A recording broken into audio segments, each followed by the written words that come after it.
Hey, I'm Jason, today in the lab. All right, ready? And then, of course, as usual, we're gonna break this bolt because that's what we do in here. Let's check it out. Hey, I'm Jason. Today in the lab, we are back with our heat treating forge. Last time we did this little 1/2-inch bolt and we tested it in different quenching conditions. This time we're upgrading to an M16 bolt and we're gonna test 5 different scenarios. We're gonna test them with our inline torque transducer. This is gonna measure torque and angle. And we're gonna measure the compression force it generates during tightening with this compression load cell. We're gonna collect all of that data with these 5 scenarios, break these bolts, and see what happens. Let's fire up the forge and get started.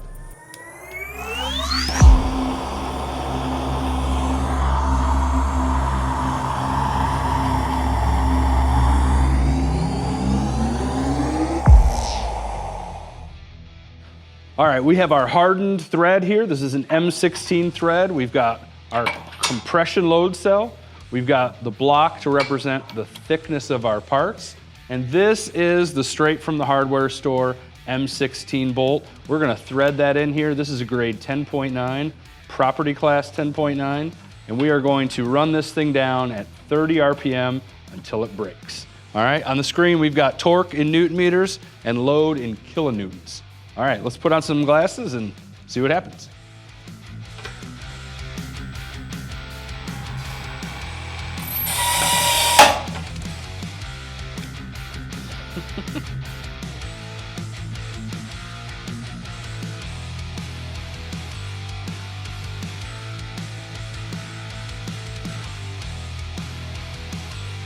All right, annealed bolt, here we go.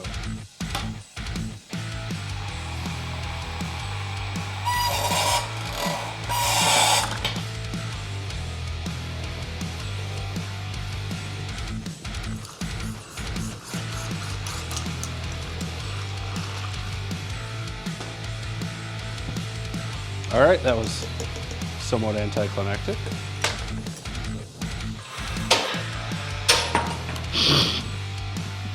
Do not do this to your bolts.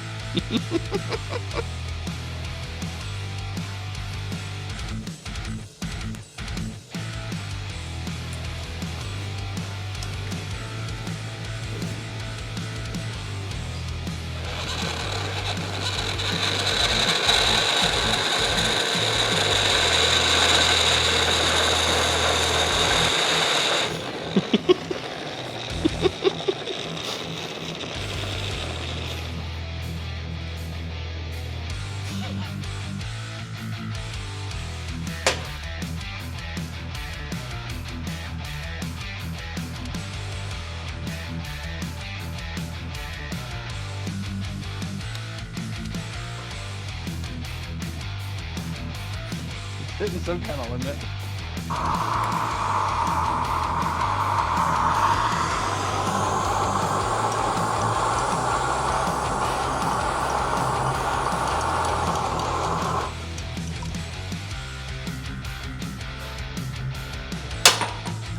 There we go.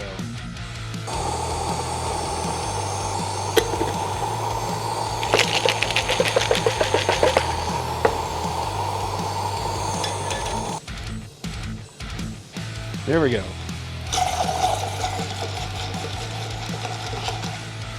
All right, I'm gonna do it.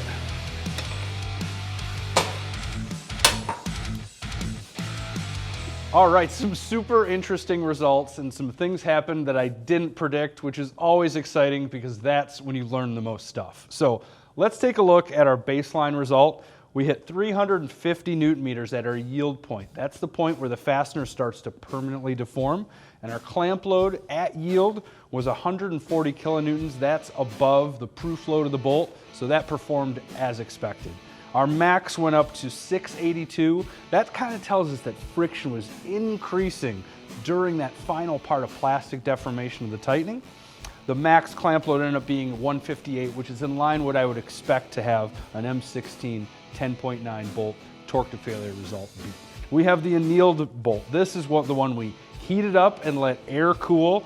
We can see the yield torque drops all the way down to 206 Newton meters. The clamp load is half of our baseline.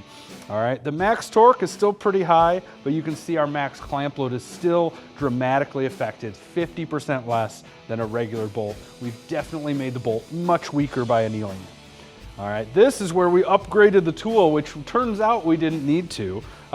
It only hit a max torque of 374. Max clamp load is in line with the max of the bolt, so this is similar to our baseline performance, but the fracture is extremely brittle. It not only broke in the wrong spot, but it broke very suddenly. This would be a terrible bolt to leave in any sort of important application because it would have rapid onset of brittle failure. This could be a dangerous thing if you assembled something with a bolt like this. Similar story with the water quench, but it's even worse. The water quench, we're considering these all just brittle failures, so we don't predefine the yield point. The max torque is 237 and the max clamping force is half of what it should have been with our baseline. Our saltwater quench is slightly better, but still a terrible example. Very brittle failure, very sudden failure, and we've upset the strength of the material. Our dry ice was maybe the most interesting result. It definitely influenced the yield torque and the max torque and the clamp load values, but I think what's really happening here is that dry ice is creating a gas barrier, so it's not actually shrinking the material and affecting its strength as quickly as the liquids that we immersed it in. This means all of the examples we tried here had negative influence over the standard baseline of a 10.9 fastener. It's interesting to see how much different the results we get and how some of our predictions didn't hold true. Hopefully you guys can see how the grain structure looks on these, how we have a different performance of the material, so we can definitely not try to heat treat our own bolts at home. All right, we'll see you next time.